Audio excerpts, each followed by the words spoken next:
Welcome back साथियों। आप लोगों का आपके अपने यूट्यूब चैनल यूनिक ज्ञान वाटिका में तहे दिल से मैं आपका दोस्त विवेक भारती स्वागत करता हूं। दोस्तों, मैं अपने वादे के अनुसार आपके बीच में जो है क्लास को लेकर आ गया हूं। मैं आप लोगों के बीच में वर्तमान में अभी केमिस्ट्री की क्लास को लेकर आया हूं। धीरे धीरे अन्य विषय के हमारे साथी और मैं और सारे क्लास को लेकर के आऊँगा। तो आशा है कि आप लोग इस चैनल से जुड़े होंगे। जो लोग नहीं जुड़े होंगे आप अपने दोस्तों को जोड़िएगा, ठीक है, ताकि आपका जो तैयारी बेहतर हो सके। तो आज हम रसायन विज्ञान की जो केमिस्ट्री है, ठीक है, उसी को देखेंगे। अर्थात रसायन विज्ञान को आज हम देखेंगे। रसायन विज्ञान की प्रथम चैप्टर जो है 10th के, वो क्या है, रासायनिक अभिक्रिया। ऐसे नीचे की क्लास में भी और आगे भी आपको रासायनिक अभिक्रिया जो है काफी महत्वपूर्ण होता है। तो हम रासायनिक अभिक्रिया के बारे में ही समझेंगे कि आखिर रासायनिक अभिक्रिया क्या होता है। पहले हमारे मन में एक बात आती है कि आखिर रासायनिक और भौतिक में अंतर क्या है। तो दोस्त, एक बात जानना होगा आपको कि रासायनिक चीज जो होती है वह किसी चीज की आंतरिक गुण हुआ और भौतिक गुण जो है उसकी बाह्य गुण। तो हमारे रासायनिक गुण है जहां पे पदार्थ जो है क्रिया करता है। तो आज का हमारा विषय जो है वह रासायनिक अभिक्रिया के बारे में है कि आखिर रासायनिक अभिक्रिया होते क्या है। तो दोस्तों, जब भी कोई पदार्थ स्वयं या किसी अन्य पदार्थ के साथ आपस में मिलकर के नए गुण वाले पदार्थ का निर्माण करती है, उसे हम रासायनिक अभिक्रिया कहते हैं। जी हाँ दोस्तों, जब कोई पदार्थ स्वयं अकेले या किसी अन्य पदार्थ के साथ मिलकर के भिन्न गुण वाले नए पदार्थ का निर्माण करती है, उसे हम रासायनिक अभिक्रिया कहते हैं। जैसे कि हम एग्जाम्पल के द्वारा देखेंगे। जैसे कि हाइड्रोजन जो होता है, एक हाइड्रोजन हो गया, यह जब ऑक्सीजन से अभिक्रिया करता है तो ऑक्सीजन से अभिक्रिया करके यह जो है जल का निर्माण करता है। यह जो है क्या करता है दोस्त, जल का निर्माण करता है।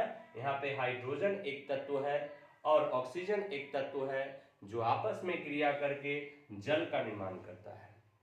तो दोस्त, यहाँ हम ये भी देखें कि दोनों आपस में मिलकर के कैसे भिन्न गुण वाले। अब कहिएगा कि भिन्न गुण कैसे, ये गैस है, ये गैस है और ये देखिए द्रव है, ये इसका गुण अलग है।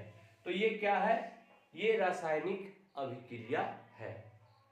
अब जब हम रासायनिक अभिक्रिया को जान जाते हैं तो सबसे पहले हमारे मन में यह सवाल उठता है कि आखिर जो भाग लिए हैं रासायनिक अभिक्रिया में उसे हम क्या बोलेंगे और जो हमारा प्राप्त हुआ है उसे हम क्या बोलेंगे।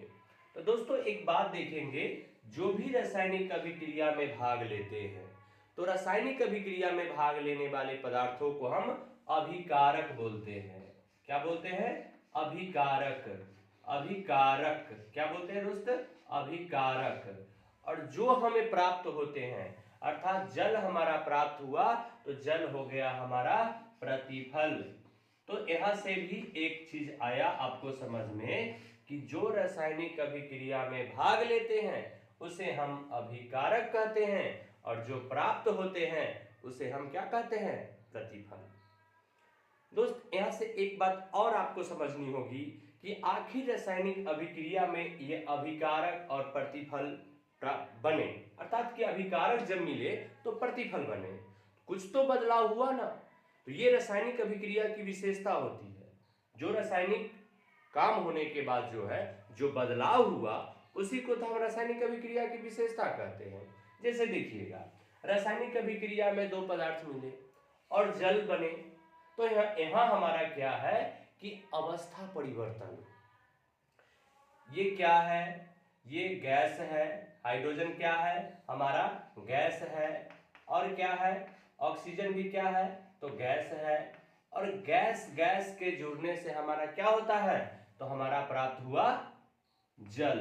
तो ये क्या है, जल की अवस्था तो द्रव अवस्था है, इसकी अवस्था गैस है। इसके अलावा हमारा और कुछ है कि रासायनिक अभिक्रिया में हमें अवक्षेप की प्राप्ति होती है, रासायनिक अभिक्रिया में रंग परिवर्तन होता है। तो ये सभी चीज जो है रासायनिक अभिक्रिया के बारे में था, एक संक्षिप्त रूप।